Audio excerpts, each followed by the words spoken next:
Good day, everyone. Welcome back to deLight. And today I have a very special friend, Yolandie, that's going to share her story with us. So we have been friends for many years, and this is such a brave woman, and God's victory and His glory is just written all over her life. And she has walked a tough road, but God has done amazing things in her life. So I know that this story is going to bless you guys and be something that will stir the hope of what God can do in and for you, and how He can truly bring restoration and victory in so many areas. So I'm going to give over to Yolandie, and then she's just going to share with us a bit about her story, her testimony. So welcome Yolandie. She's very shy, so I had to almost bully her into doing this. Now I'm joking, she volunteered, but she is shy, so don't be so tough on her. Okay. Hello, it's nice to meet all of you. Okay, so about my testimony, I'm going to share it in English, but it's not my first language, so I'm Afrikaans, so just excuse my mooi Engels. That's fine. But yes, God really did amazing things in my life so far. God really restored a lot of things in my life, and He's still busy restoring. But I could really say that in my past I went through a lot of sexual abuse and verbal abuse, and I think all of the abuses that you can think of. But it's not a competition, it's just, I think a lot of people go through it. God really healed a lot of areas in my life regarding what I went through. But I can say that everything that happened, my focus was always on God, and I always went to God regarding what happened. There was times that it felt that God wasn't there, but there was just something in my heart that always led me to go back to God in that times. Okay, Yolandie, so take us to the beginning. Okay, well, it started when I was very young. What I can remember from it was I was 4 years old, so the abuse started at 4 years old, and throughout, I think it only stopped really when I was out of high school. I think the age of 23, 24, around about that time, but it was different stuff, and I went a lot of bullying and in school. And I was just the type of person that I just decided not to talk, to be mute, and I didn't have a lot of friends.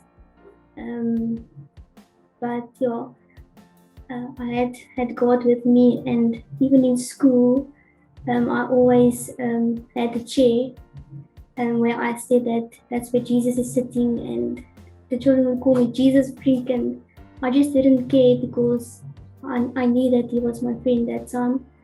And although that the children were bullying me because I was like this nerd and didn't speak or did sports or something like that, I was always, I think, weird or something, I'm not sure. So it just started since a very young age. I think it was some point, I think it was normal for me to go through a lot of stuff, and the family that I had, everybody has stuff, but our family went through a lot of stuff, and I think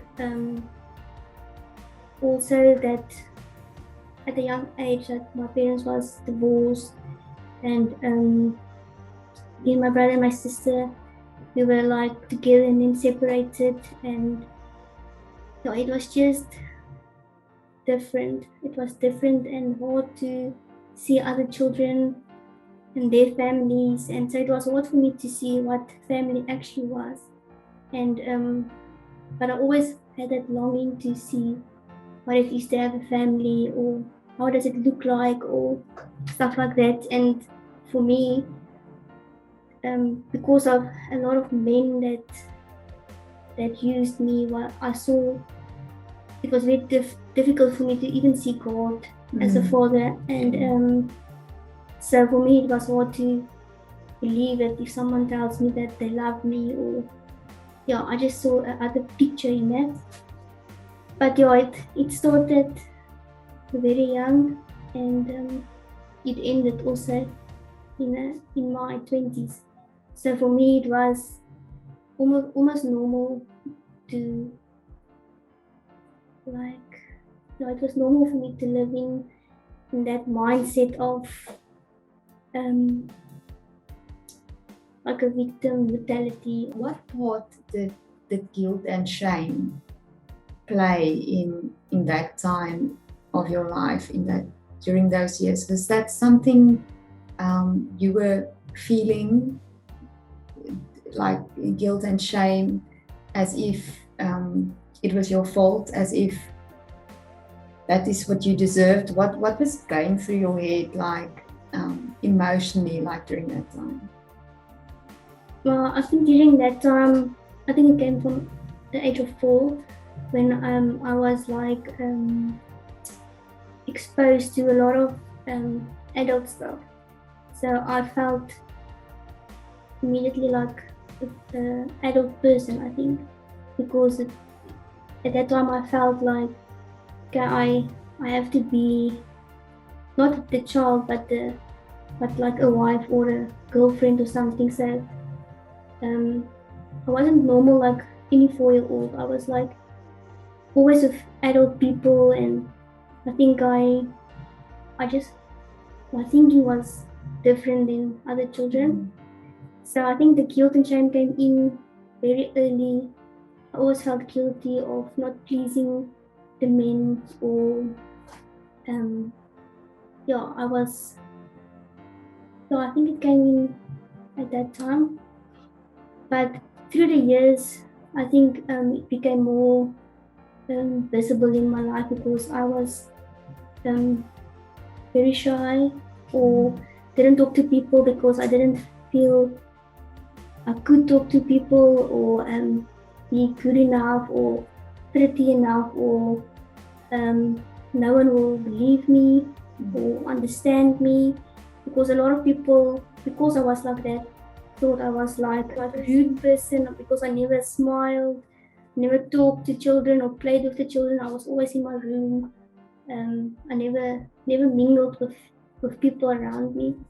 So the only person I only talked to was God. But I think it came in there that my mind was like just focused on, I don't want to see people, I don't want to talk to people, and I just want to get whatever happens to get over and done. And but my mind was full of that thing of, yes, it is my own fault, because it felt for me that it was my fault, because why doesn't it happen to the other children around me, like the friends, the little bit of friends that I had. And for me, like, it felt like I was just attracting the wrong people the whole time. So I felt like I was this person that chose the wrong thing. So in my mind, I felt like I was just good enough for wanting to please men and stuff like that. And yes, and my mind was with the guilt and shame, a lot of suicide. I had a lot of suicide thoughts. Didn't want to live. I also, to cope with that, I did a lot of self-harm, and it was like a craving. I craved that pain. I thought I deserved pain. So even though I got abused by a lot of men and bullied by a lot of people and children, if I haven't been abused or something and I was by myself, I felt I needed that pain. So in that time when I wasn't abused, I that self-harm, to feel that pain, to get pain, to just get that focus of thinking of all the flashbacks or the dreams or the feeling. So I replaced all of those thoughts with things, and I think mentally it was like disturbing, but it was a coping mechanism. Although that I loved God and I talked to God, there was good days and bad days, and if I was like in a pit or something, I was deep, but God always, there was always someone that God sent on my path, and I'm so thankful for that. That God always sends someone, and He's never late. Even though you go through stuff, that He's never late by sending something or speaking to you through something. And God talked to me a lot through nature, not really people. In my younger years, God only spoke to me through nature. Can you give us an example? Yeah, so like I remember the one day I asked God for like I was like bullied that day a lot, and also like Jesus freak and just weird stuff. And I remember I walked home, and I was in the street, and I was like talking to God, and I was like arguing with God, like why does the children being so rude, and all this happened. I was walking down the street, and there was a guys coming out of their house, and while I was talking to God, I told God that I was turning around, and all of these guys, I think it was like 5 guys that was at the back of me running towards me, like they had really had a agenda, I think, because I was screaming and like flirting, and I'm like, just God, you have to help me now. And all of a sudden, when I turned around, they all stood like that, and their eyes was like this big, and they couldn't walk further. And I was like, what are they seeing? Because I can't see it. And they were just looking at me, and they looked so scared, and they all just turned around and ran away. And when I walked back, this trees next to me, you get that tree that has that leaves, so it sounds like someone's clapping hands. So the wind, it sounds like so I just saw God using the trees, the sound of the trees, that like for me, I heard it, that it was so loud, and that something must have happened there that scared them away. So God used like something like that to show me that He is there. And also the time I was sitting outside the house that I had, we had like a drain. I was sitting there, and I was talking to God, and God just said, I must just talk to Him, praying. So I was sitting there like 6 o'clock in the morning, very cold, before I go to school, and I was talking, and all of a sudden I'm like talking in this weird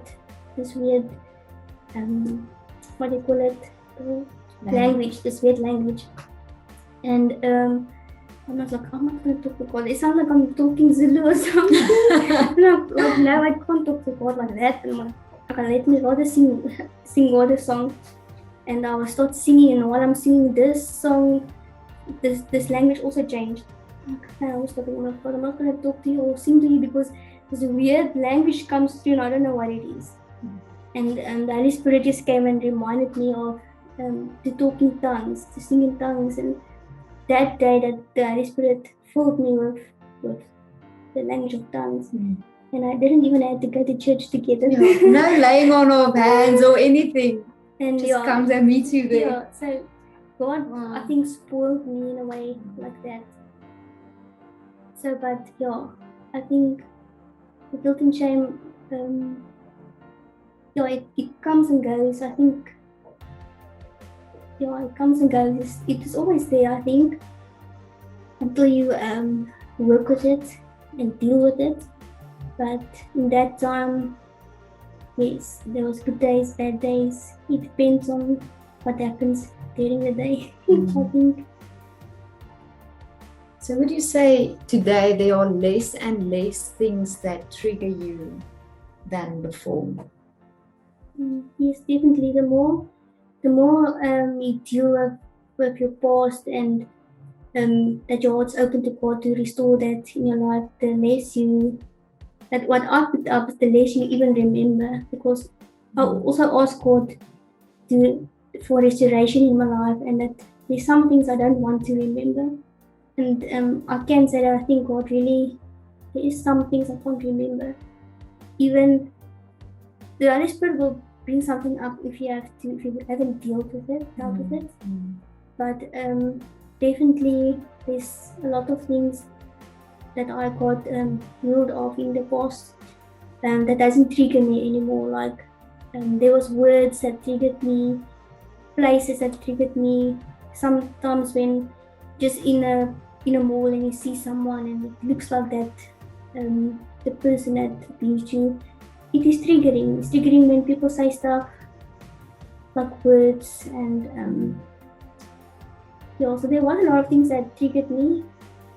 But like I said, if you get healing and restoration in God, those stuff doesn't affect you anymore. Like if someone comes to me now and tells me that they were raped or something like that, it doesn't affect me the way it did when I was younger, or it doesn't trigger me in a way that I feel like, because when I had triggers, I felt like you go into like you can be happy and you can be excited, and if you got that triggered, you're like instantly in a mood or sad or feels like experiencing. Maybe do you experience then the same pain and hurt and emotions like when that thing happened the first time? Yes.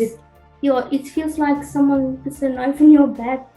If something, the trigger was for me like that, it felt like someone was pushing a knife in my back, like, and it wasn't their attention, but words or stuff that people do was sometimes triggering. But it definitely took me back in that moment, and for me, it changed my mood or my emotion drastically. Like instantly I was upset, or instantly I was like sad, or I can't think I was rude also, because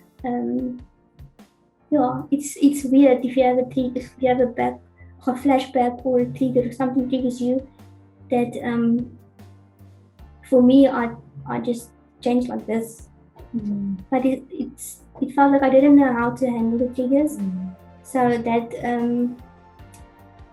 defense mechanism was like to attack or to be rude or something for me.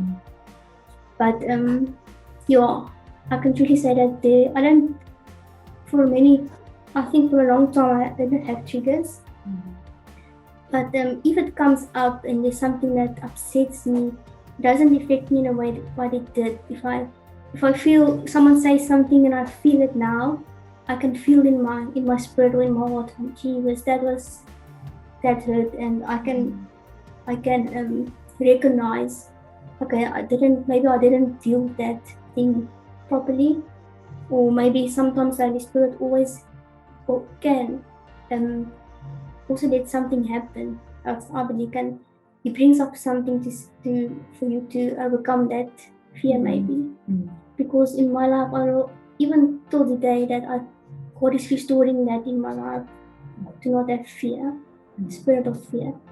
And it's something I think that every one of us is working on to overcome or something. But yes, I can say today I don't have triggers that triggers me in a way that affects my life so bad that I can't cope of the restoration that God gives.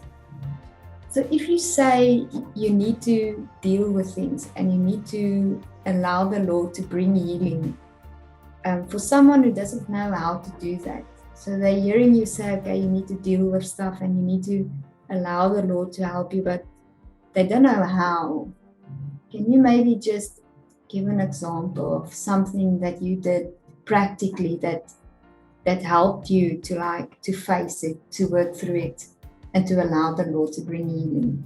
For someone who doesn't have a clue even where to start. Yes, I can give this this testimony because it was recently. Like I thought I was like, okay, I'm shocked. I doubt of a lot of things. Ek's reg.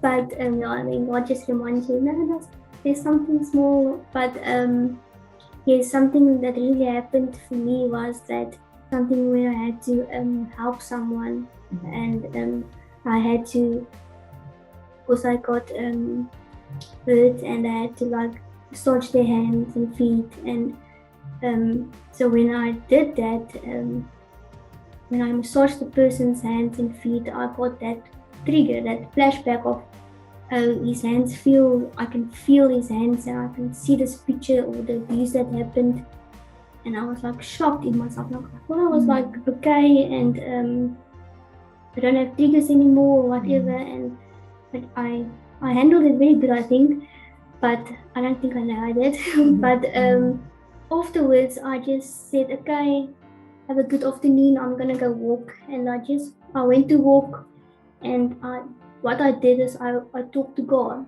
I didn't message someone first or call a friend or something. I just said first, I'm gonna talk to God, and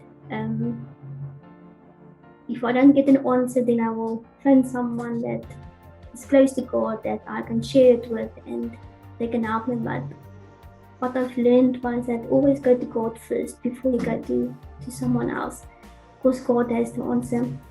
So what I did, I went to walk, and I told God, I thought I was okay.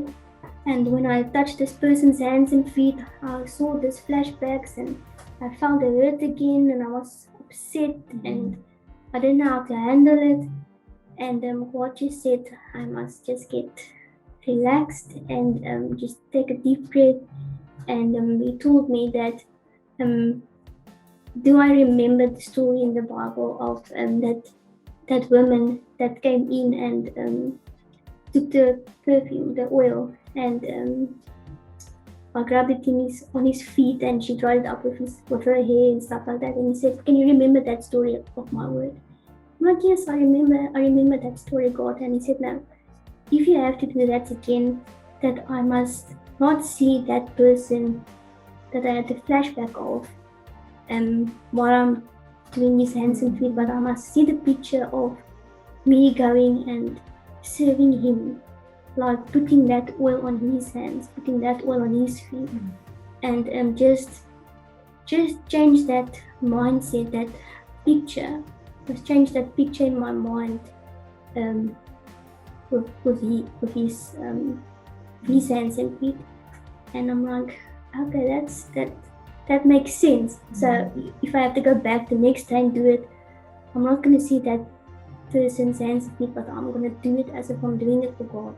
It's going to be his hands, his feet. Yeah. And God taught me, if I change that picture in my mind, I will get that healing. I will never have that flashback again. And I'm like, okay, I'm gonna see if it's gonna work. And I was fine. And it was the next day, and that person asked me again to do his hands and feet, and I was like, okay, let me see if it's gonna work. And I did it, and I just imagined it was God's hands and his feet, and it was so overwhelming, the peace and the victory that I had that day, that I didn't even feel scared or had fear in my life or something. I actually enjoyed doing his hands and feet, and at that moment when my mind changed, that picture changed, I know 100% in my life that fear, that flashback is gone, that trigger is gone. So for me is that to go to God first and ask God, tell him how you feel, even if you're angry, even if you're sad, just like you talk to your friend, you can talk to God.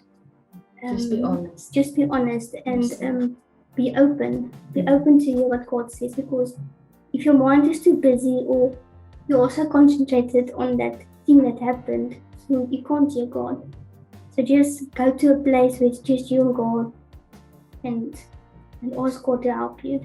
And if you don't hear God, and you've talked to him, then go to a friend, someone you trust, and share your heart. And because God also uses people to talk and help you. And if you don't know God,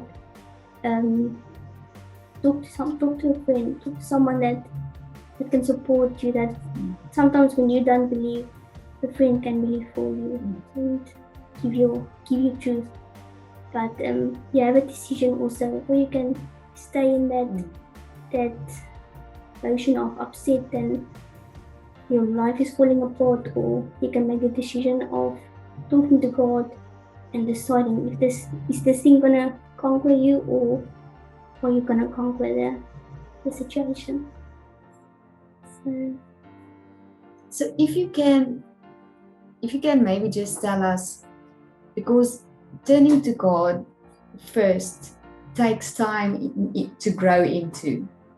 So sometimes we want to feel better and we want to get help, but we kind of want to sort it out ourselves. We try our own avenues. Like you mentioned before, like self-harm was something you turned to before. And I also know, because I know you personally, sometimes turning to people,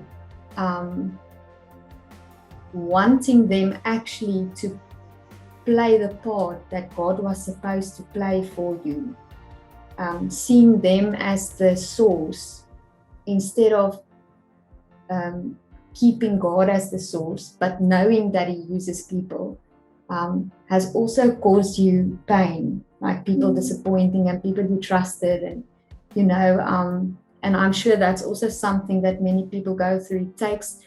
It takes so long for you to build up courage to actually be able to just speak to someone and tell them what you're going through.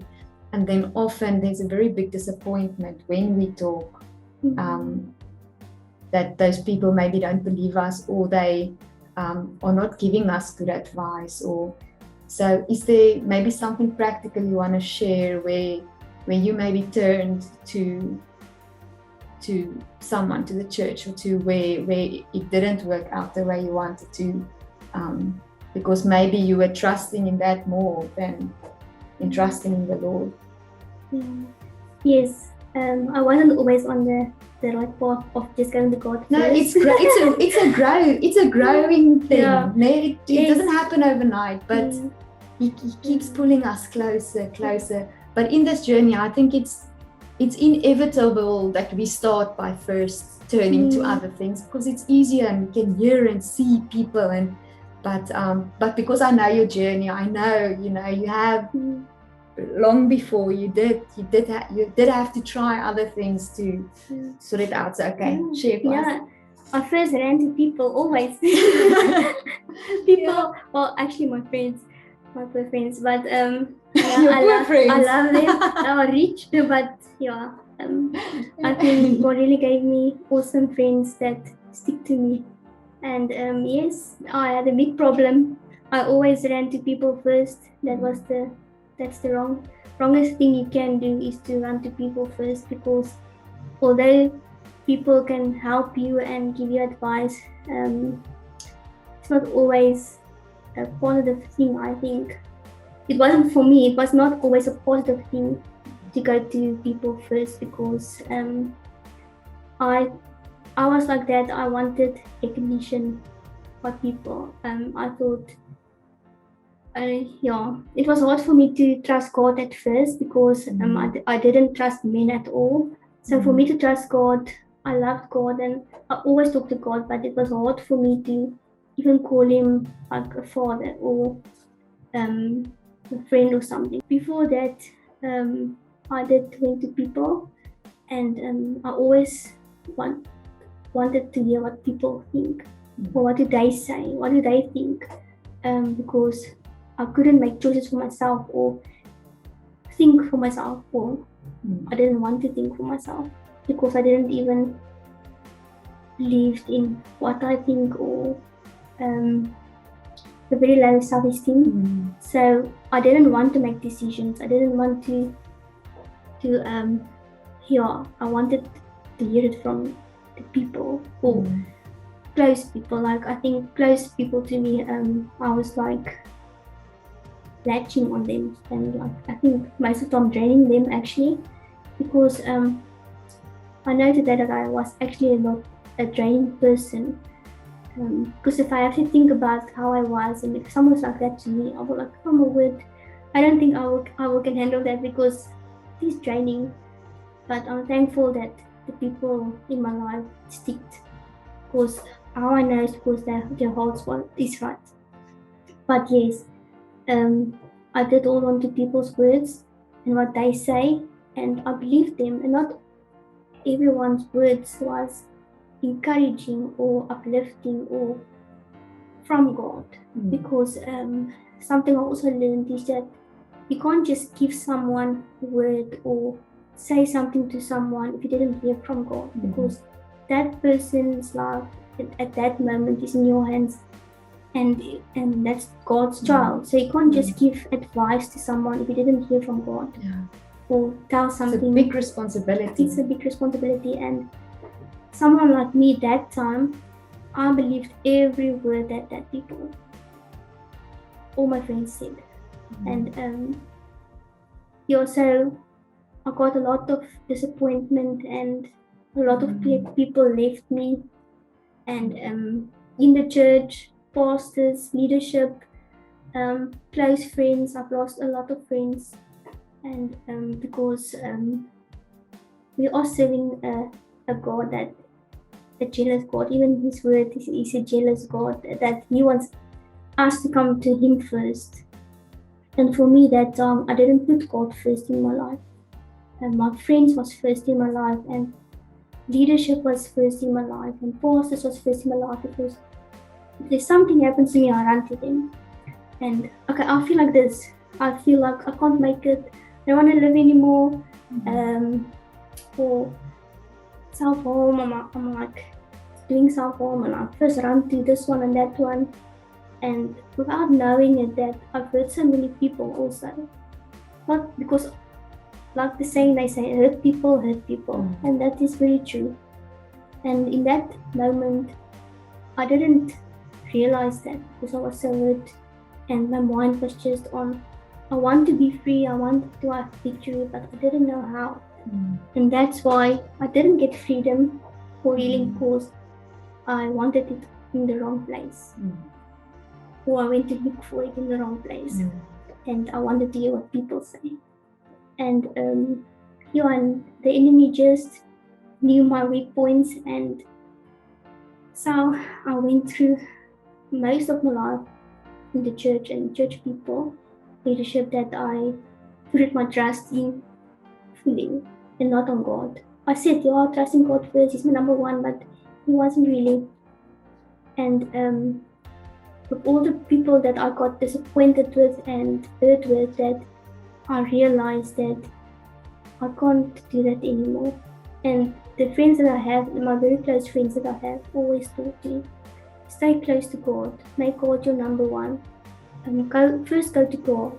And also this friend that I have always said, what did God say?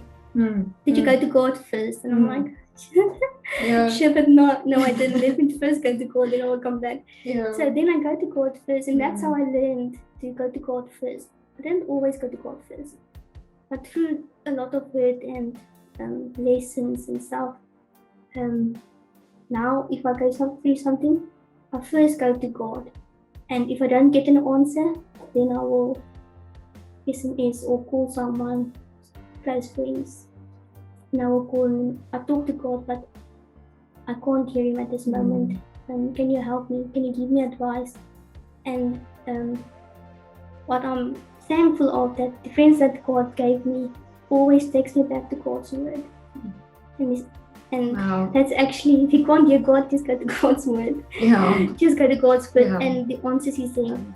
So it's difficult. I know it's difficult to, if you go through something, the first thing in your mind is, I have to talk to someone, or call someone, or post it on Facebook, or the whole world can see you're upset now, or something. And I was like that. I always expressed my feelings on Facebook or social media, but I've learned that you can't do that. I can't do that anymore. So now I go to God first. And if you don't know, if you can't hear something, go to a close friend and find a friend. But sorry, God's word, there's also answers. Yeah. Go Google scriptures if you want to go on social media. There's also God's word's also there. So yeah, don't go search for help in the wrong places. Yolandie, what role did forgiveness play in your journey of healing? Forgiveness was for me very hard at first. In the way of forgiving myself. I'm a person that actually really forgives very quickly. If someone does something to me, or I'm quick to forgive, but to forgive myself, it was very hard for me. It took me a very long time. Even till today, I must still just say, that's what God's word say, forgive 7 times 70. You must forgive every time.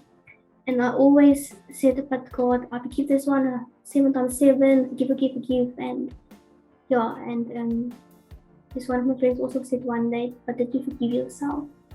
And I'm like, oh Jesus, I didn't even think about that. But when I thought about it and I went to God and told God, I forgive myself. But at first I said it like in a way of, okay, I forgive myself, okay. But I didn't really mean it out of my heart. And because I was still, a lot of things that I do, I get mad at myself. I'm not good enough in that, or a lot of inferiority and stuff like that. But the moment that you forgive yourself, I think the healing comes, the true restoration comes when you forgive yourself and not being that hard on yourself. And to forgive the people that did, to truly forgive them. Because it's easy to say that I forgive them, but you don't really forgive them. And for me, that the journey that God is taking with me, even till today, is that God is placing a lot of people in my life that I have to forgive. And when I was younger, I wasn't ready.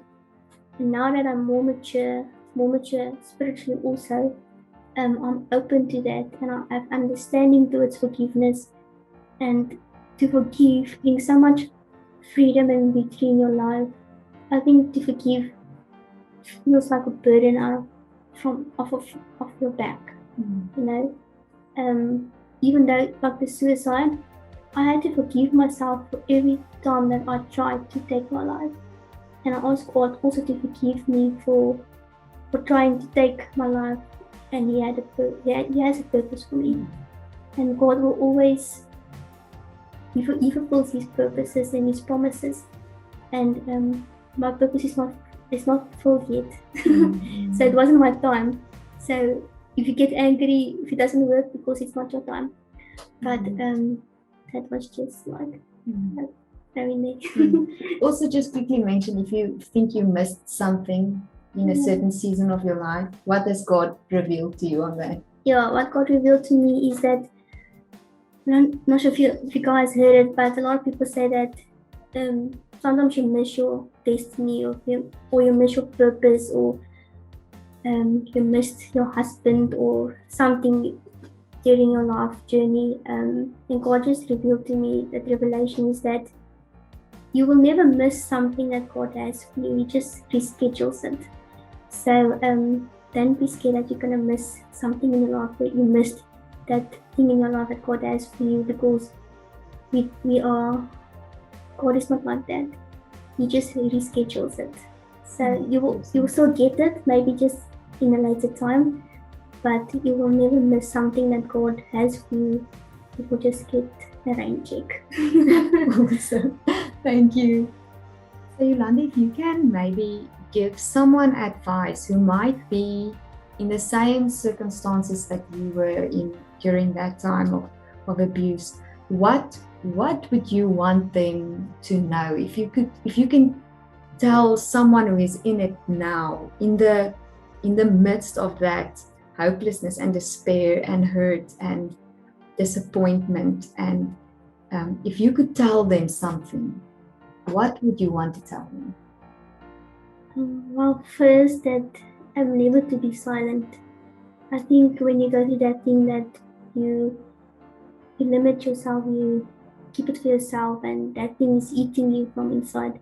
So the first thing I will say, if you go through any abuse or any pain, to never be silent, to talk about it. Don't be scared to talk about it, because what's the worst that can happen?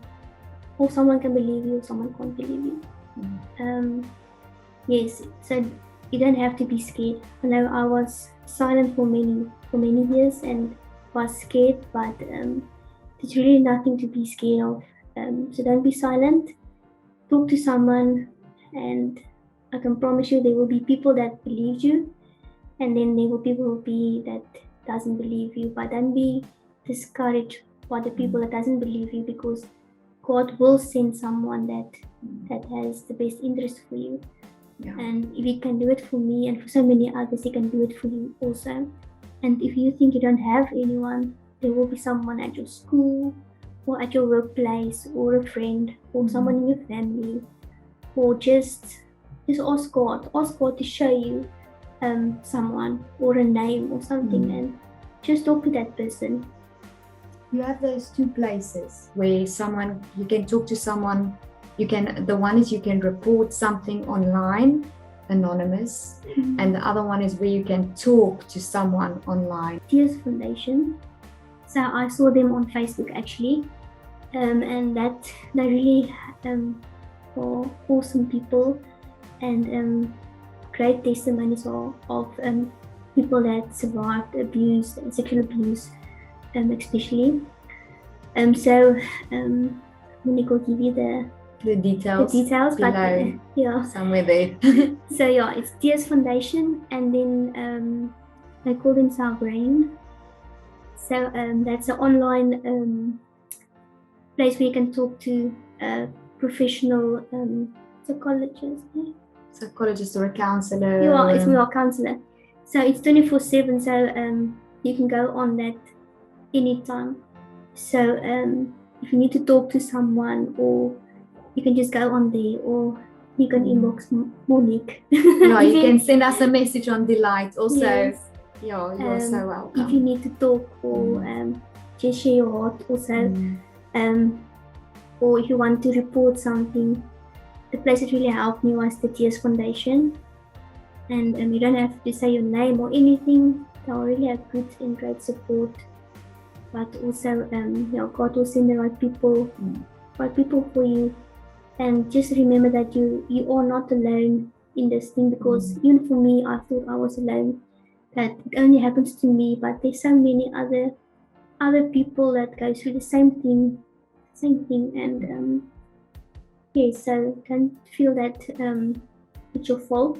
The first thing also is not to take that guilt and shame on yourself, because it's not your fault. You didn't ask for it. And one thing I also want to say is that God didn't put that thing upon your life to happen to you. It wasn't His decision. People make wrong decisions, and it was never God's intention for us to go through stuff.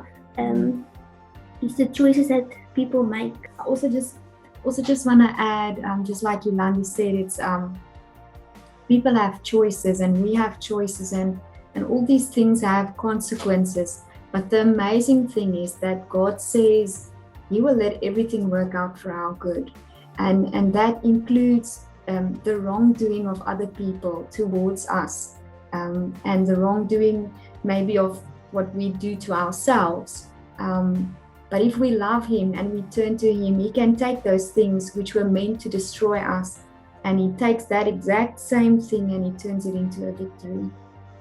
Makes it a stepping stone for us to stand upon victorious. And that same stone that was meant to destroy us. That is the God we serve. That's what makes Him God.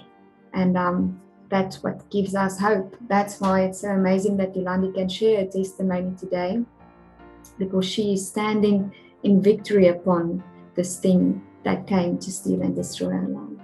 So I also want to ask, yes, Yolandie has such practical tips with regards to just we quickly want to touch on for the self-harm and for bullying and for suicide.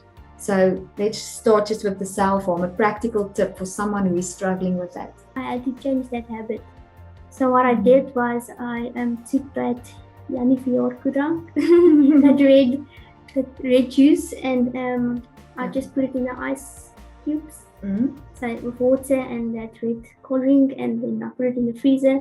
And every time that I felt I wanted that pain, that I wanted to hurt myself, or something triggered me, or I feel upset or angry or sad or something, I took one of those. Sometimes I even the whole thing. However many were needed. Both hands, and I was just holding this thing, and that ice was so cold it burned your hand. People understand that because but so when you hold that ice, that it melts in your hands, and that red juice just goes over your hands and it burns because it's cold. So that's how I overcame that craving of self-harm, is by just taking that act, and like God just helped me not to hurt myself, because it's better to hold an ice cube that's just cold with juice that goes through your hand than just hurting yourself, and you sit with that mold for the rest of your life. And when you're older and you've been healed now, and then you sit with that.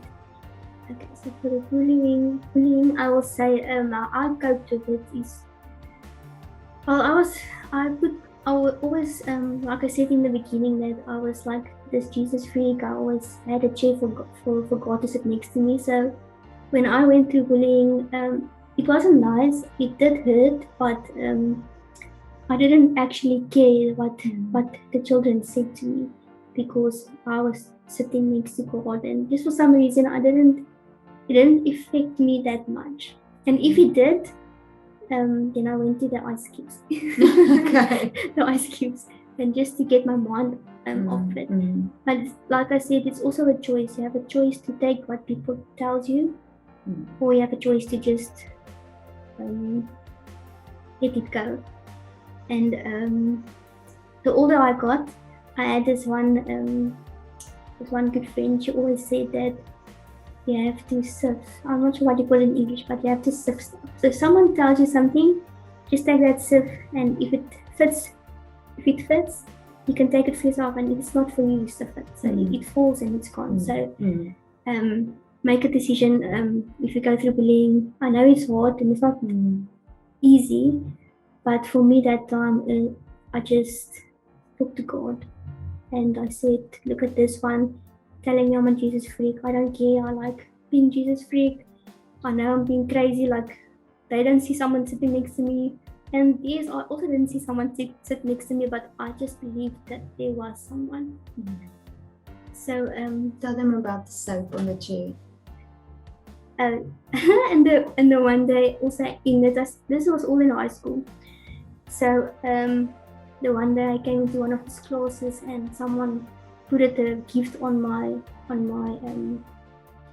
table where I was sitting, and all the children was like so quiet looking at me, and I'm like, what is going on? And I was looking inside this present gift bag, and it was like soap and what do you call it? Cloth. A cloth, like, yeah. And I'm like, and they were like, yeah, now you can go home and bath. And their intention was bad, because I gave me soap and cloth and stuff up to go bath with. And I was like, oh, thank you, this is a nice gift. That's a blessing. And I took it as a blessing, although their intentions was wrong with that gift. I had a decision to make of, am I going to take it the wrong way or the good way? Or like, am I going to take it as a blessing or a curse? And I just decided, okay, I'm going to take it as a blessing. And they were so mad that I didn't give them that reaction that they wanted. So I was like mute and very shy and stuff. So I didn't like go screaming, oh wow, I got a gift or something. It's just, I was like, oh, thank you. I don't like the color purple, but okay, thank you. Thank you for the soap and the cloth. And I blessed it to someone else. I can't even remember. I didn't even take it in. But it depends on how you take the situation. So but I must say I'm thankful for God. If it wasn't for God, I don't think I would have handled it that way. But yes, children can be very rude and ugly, but it shows you just how they are just also hurting their life. Bullying, children that bully or people that bully is just a reflection of how they feel in their lives. So that's how I see it, is that they are just uncomfortable and unhappy with themselves. And for them to cope with it is just to put them that hurt and that whatever on other people. So I got an understanding regarding bullying. So if you go through bullying, make a decision to understand where they come from, and maybe they're going through also abuse, or because I think especially children that goes through bullying gets bullied at home, or they have absent parents or something. So the only way they can express it is by putting that on other children, the wrong children. But yeah, it's a choice. It's not easy, but yeah, just change your mindset on the situation. See it as a blessing and not a curse. Yolandie has said this a few times, like that actually the impact of knowing the word, like knowing that the word says something is either a blessing or a curse, knowing that the word says, a certain truth about something, and then choosing to align her heart and her mind towards that truth is what helped her to change her way of thinking. So it's like the word becomes a mirror in which we see our true reflection, our nature. That's what gives us the sword to fight these attacks and the lies and the hurts that other people want to put on us. Is by defending ourselves with that word, which is the truth. So that's very practical. Thank you. And lastly, with some people who are battling a real serious situation in our day and time, and that's suicide. So what advice would you want to give someone that's maybe battling, having to fight those thoughts, and also maybe other people who are going through this might be turning, but they're not realizing maybe how to handle that. So both parties, how would you give them some advice? Okay, for me, suicide for me is a very not a touchy subject or something, but it's something I can really relate to during my whole life, that I can remember of, because I've tried so many times also in my life to take my life, and there was times that I did really want to just want God to come and fetch me and just want to be with God and stuff. And then there was days that I felt like I wanted to die, but I didn't want to physically die. It's just, that's how I felt. I felt like I can't. It was so overwhelming, the situation, that it felt for me that I can't handle it, that I want to die. But it's not that you really want to die. It's just how you express that emotion. And I know a lot of people, one thing that really upset me with that is that a lot of people don't understand. I think suicide is selfish, and in a way it is selfish, but if you're in that person's shoes, that person doesn't think clearly, and most of the time people, what I felt in my life when I wanted to commit suicide was that it wasn't necessarily someone, it was just too much for me to cope. You don't know how to handle that emotion on that moment. It is so overwhelming that you feel you just want to, for that moment, you just want to have peace and stillness in your head. And if someone feels like that, I think it's very important just to listen to that person. I know some people say that if someone that really wants to commit suicide won't tell you that, and that's true. So I would just say, if you know someone and someone is speaking to you in a way of they don't want to live anymore, ask them, do do you just feel overwhelmed by the feeling of there's too much things going on? Or do you really don't want to live anymore, that you want to take your life? It's not necessarily that they are looking for attention or manipulating you or something like that. It's just some people are just different in explaining or showing how the feelings that they can't cope with. So to give advice is just listen. Sometimes people just want you to listen, not to give advice or to freak out on it, or just listen and keep that person in God's word. Always take someone to God, not on what you think is the best advice or freaking out on a person. Always take someone to God, to God's word. Okay, as I was reading this word, this book actually is very awesome. I think a lot of people will know it. Her name is Jubilee. I can't really remember the story, but I read something in one of her books, and it's letters from God actually. And I read in the book that whatever you carry, that fragrance that you carry, what fragrance are you to people? Like, are your fragrance irritation, or are your fragrance hatred or bitterness or love, or like what fragrance do I have for Monique? Is it kindness, love, or whatever that fragrance is that you carry? People draw from it, and it was like, if you spend time with God, what fragrance do you have when you spend that time with God? And I just read that when you spend time with God, that God's fragrance and your fragrance comes together, and it becomes one fragrance, and God calls it me and you. God calls that perfume me and you.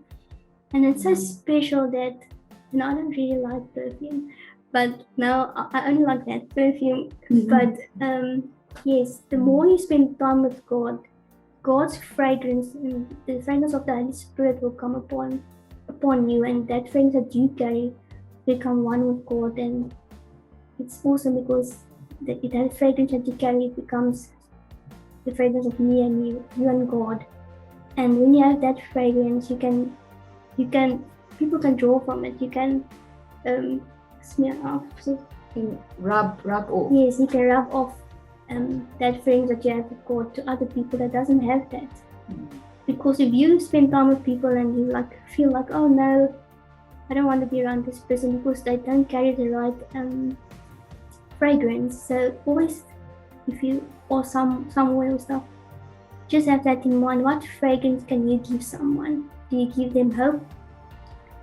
So Yolandie, thank you so much for taking the time today to really open up yourself and speak about something that's really a difficult topic to talk about. Thank you for being honest and vulnerable. And I know that there are people who are going to listen to this and who can draw hope and courage from this, to know that if your story can end in a place where you have victory and healing, and the journey is real, it's not perfect, but that it is possible, that it can also be possible for them. So may you draw hope and courage from Yolandie's story today. Thank you so much.